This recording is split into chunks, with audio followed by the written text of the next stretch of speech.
In this tutorial, I'm going to create a custom landing page using WordPress Full Site Editor.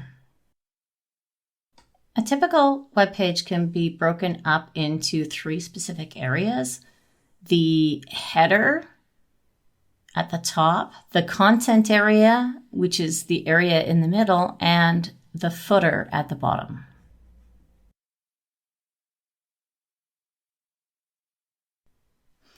The next step is to launch the Full Site Editor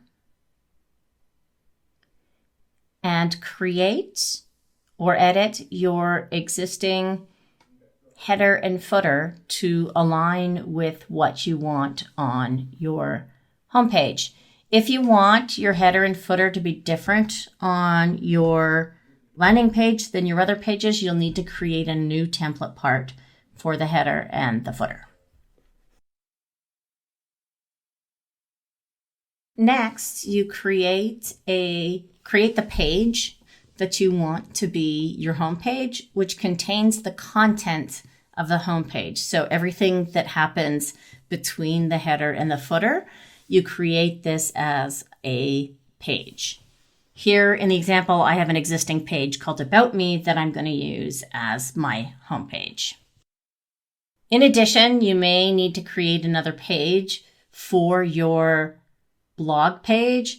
In this case, I've called that page All Stories. It doesn't actually contain any content. The next step in the process is to go to the Settings Reading panel and changing your home page to be the static page, in this case, my About Me page, and the post page to be the page that your blogs are going to be shown on. The next step in this process is to go back to the Full Site Editor and create a front page template. If your theme has a front page template already, you can edit it directly. Otherwise, you need to create a front page template. You can only have one front page template.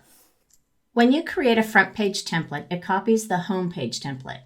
Delete anything in the content area and then add in the post content block. This automatically adds the content from the page that is set in Settings Reading as the static home page.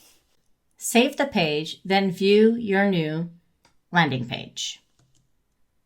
If you want to make edits from here, you can either click the Edit Site or the Edit Page button. The Edit Site button will allow you to also edit the header and footer, where the Edit Page button will only show you the content area of your landing page.